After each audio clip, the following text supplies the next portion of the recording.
If you can keep your head when all about you are losing theirs and blaming it on you. If you can trust yourself when all men doubt you and make allowance for their doubting too.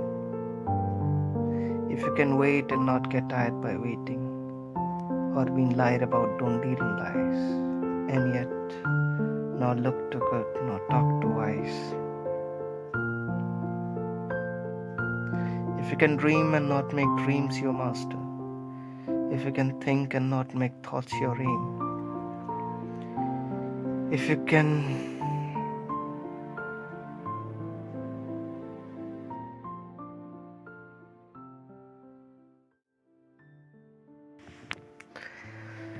So yeah, good morning everybody.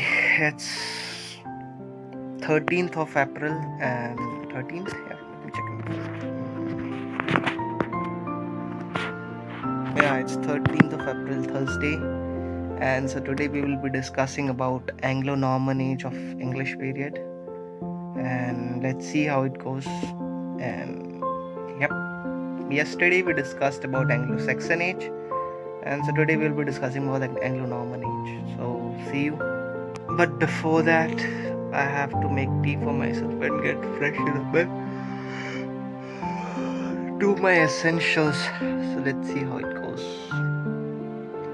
Peace out.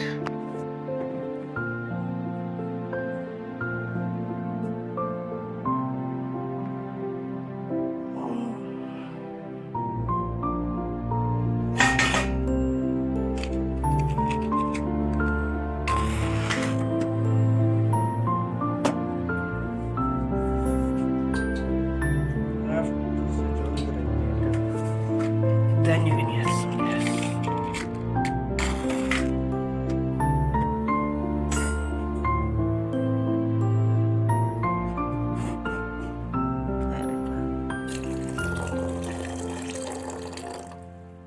Okay, one more time. थोड़ा सा चलेगा. Okay. What's the time? The time is 10:15. The songs that you listen in your day-to-day life, those are like a great inculcator. That shows a lot of literature in that. The basic discourse, if you see what we communicate with other people and the things which people say to you, there is literature in everything.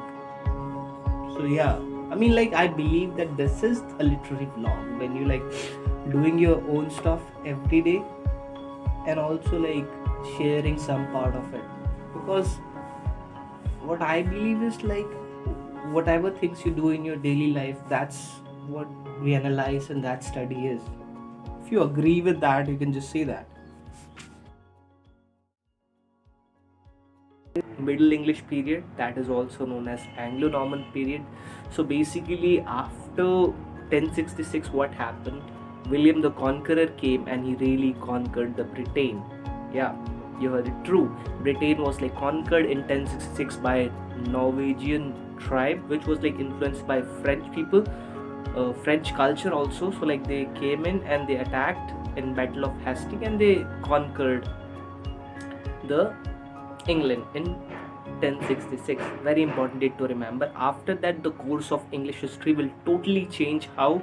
Because the dialect, the vernacular dialect, which was like Anglo Saxon, it will be get intermingled with like a lot of French language, and due to which it will develop its lexical syntax, and also it will develop a lot of vocabulary. So that will really help in the further development of the literature of the coming year. So till 1066 to almost 1500, like Norman period, it's like presumed that it was like that. So in this course of time, today I'll be discussing about the historical, the political, and the events which changed the course of the time. And on the next video, we will be discussing about the authors and some pretty prominent work which really influenced and paved the way for Renaissance. So if we like after the Norman conquest happened, then like the French become the very official language and Latin was the language of religion. So now in England there was three language which was ruling. It was French for authority and Latin for religious purposes, and vernacular people were speaking like Old English language, which was like not that much developed. So due to which they faced a lot of problem, but still they were learning, so it got mingled up, and like a new language was getting formed, because it it's like change doesn't happen in one way, it happens both the ways, because if you are giving something to somebody, you're also taking something. So like English got developed into a great language, and after that, like it got inspired by many French work by like Mary D. Lawrence, and there was like many French work, or like now the literature of like Welsh people, Irish people, England, like Welsh, Ireland, and England people got mixed up, and like it was inspiration for a great writer who will define the very course of English literature and will be known as the father of English poetry. He is like Geoffrey Chaucer, pretty much like define the beginning, the initial stage of like English literature is defined by him. And after that, after like in the middle of 13th century was a changing course of period of time, because three events happened. Black Death happened, and after that we have peasant revolt, because peasants were like paying undue taxes without any reasons, because like French people were introduced a system in the society which is called feudal system. In this feudal system we have three sects of people. We have king at the top, we have then his knights or like his barons, and then we have the peasants, and peasants will work their lands for and pay their taxes to the lords, and lords will in turn will help king or the authority, and church and the authoritative king were ruling hand in hand. So this both the authorities were like exploiting the common people, due to which in 1381 peasant revolt happened. And during the course of time,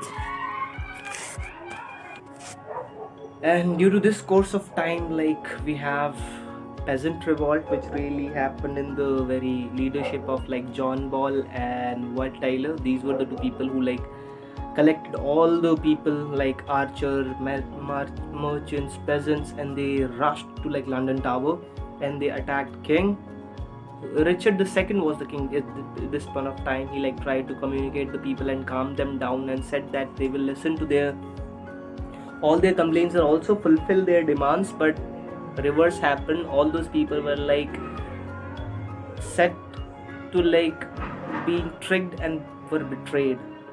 So it was like a betrayal of those common people, and that like a revolt happened in vain, somewhere in the vain, but it's not all in vain. It was somewhere sparked the very what do you call that, the very urge for like rights, and like the very urge for freedom of the common people, and which like in turn helped them, because after that John Wycliffe converted the Bible into vernacular language, so that common people can understand, and they don't have to pay money, and like the God's word would be totally understood by the common people, because like God doesn't need any intermediaries. Like intermediary as the people who like really screw people up and get profit out of them, and they don't give like friar, summoner, pardoner, these kind of character you will be seeing in Canterbury Tale by Geoffrey Chaucer, who is a great writer. And like it's a prominent work of like Middle Ages, which will define the course of time, and it will also define and like tell you about the society and the social condition of the people, what kind of people were there, how they dressed, and all those things. So that is like the political milieu of that particular time. And coming back to like social milieu, as I told you, like English was getting prominent, and Middle English, the London dialect, got converted into the very official language of England. And thanks to Geoffrey Chaucer, who selected that London dialect and started writing in it. So Chaucer played a very important role in like during Middle Ages, and they were like lot more people. We have William Langland and John Garber and much more, and we will be discussing that in another video. So that was like the thing which really changed the course of English history, as in a literal sense and like a political, because at this point of time they started to have a sense of identity of their own. So this time was really important, the Anglo-Norman period, because it gave them a sense of who they are and like what they meant as a community. So they realize their potential during this period of time, and like there will be a whole lot of wars which will be going on till Renaissance. So like stay tuned for that, and I hope these videos are very helpful to you. So take care, and till then keep on searching for the literature in your everyday life. Thank you and take care.